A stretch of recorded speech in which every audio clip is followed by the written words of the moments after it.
Hello family, welcome back to Swahili Nation YouTube channel, and my name is Paul Justin, and today we are going to do a video reaction of Malema. So stick there, don't forget to subscribe to our YouTube channel, like this video and drop your comment. Stick there.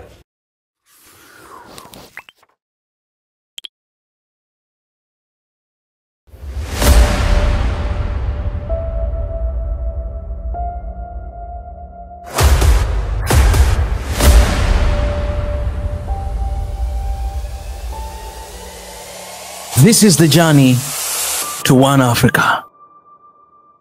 Mr. Malema, you also said in your recent press conference that you thought the US ambassador should have packed his bags and gone the day after he made those allegations about weapons transfers to Russia. Do you still stand by that statement? His credentials should have been withdrawn with immediate effect. Look at what he did to our currency. Look at the damage he did to the good, beautiful image of our country. Despite all the channels that are there, West America can access anyone they want to access in this country.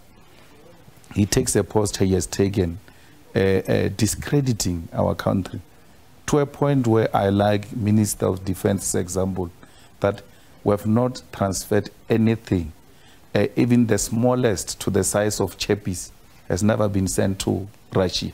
So why would someone just, in a diplomatic engagement, take such a posture against our country? And many people have criticized the US ambassador's statements, but you went one step further and said that it would actually be good if we gave weapons to Russia. Yes. Don't you think that is not just veering towards non-alignment, but actually active participation in support for Russia? We are not non-alignment. What is non-alignment? Was Russia non-alignment during apartheid? Russia gave us guns. So did Ukraine. No, we agree, but our ally in the battle between Ukraine and Russia, it's Russia. And why would we want to give weapons to Ukraine? Why would we want to be non-aligned when it comes to Russia and Ukraine, when we say our political and historical ally has always been Russia? So they never became neutral. They've been with us. They trained most of our leaders today in their universities, in the military, and then equipped us. So anything that seeks to take a posture against the USA, we're aligned to it. So let's delve into the historical narrative, because Russia and the Soviet Union aren't necessarily one and the same thing.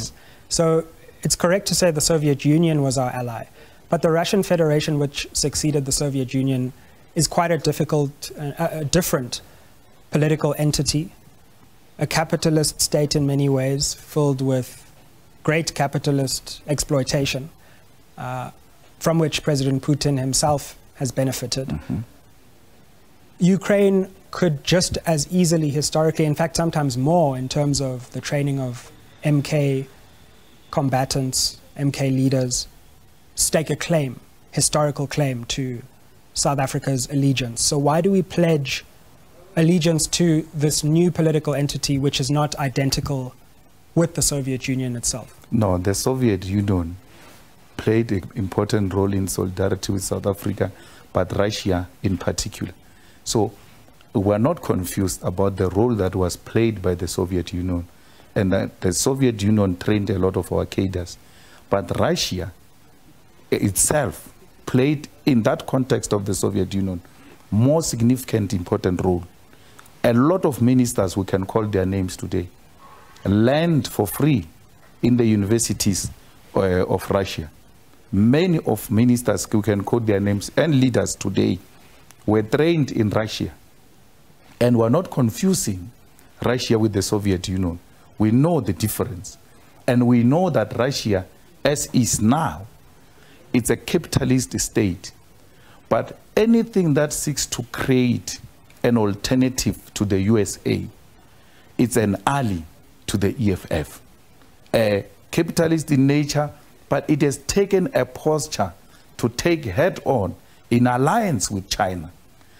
a socialist state to take on the imperialism and to take the USA directly. But I think, and that, for us, is what makes Russia in this context more strategic. Some would say that's too clear, or that's too much of a dichotomy that you're drawing there between, if you're against NATO, if you're against the West, yes, then you must be supported. Isn't it possible to, in the tradition of many revolutionary African leaders, to say, as in the case of the Cold War and the Soviet Union, we're not in the Western Bloc, nor are we going to support acts of war and aggression that come from the alternative bloc. We're going to create our own path in international relations, because otherwise one falls victim to the claim that you're a lapdog for Russian interests, instead of having your own position on these questions. No, we're an anti-imperialist organization, and anything that takes head on imperialism, we aligned with it. We're not a Russian lapdog. We have to create both tactical and strategic allies internationally if we want to attain socialism as a system that should operate worldwide. We cannot operate in isolation. And that's why you see the Communist Party of China not having a difficulty to align with Russia, knowing very well that Russia and Putin is a capitalist system and Putin is a beneficiary of such a system. But in the international politics, they've taken a correct posture. And that posture is what we are as the EFF. But do you denounce Russian aggression? Do you find anything wrong with the fact that Russia intervened directly in Ukraine, went to war in contravention of the UN Charter? Do you denounce that? My guy, we're with Russia. We're not denouncing Russia. And we'll give it weapons if we're a state. There's no confusion about that. Well, the Office of the United Nations High Commissioner for Human Rights says that 24,000, not combatants, civilians, have died in Ukraine. And the majority of these civilians, some of whom are children, about 1,000, have died under the consequences of bombing and explosions.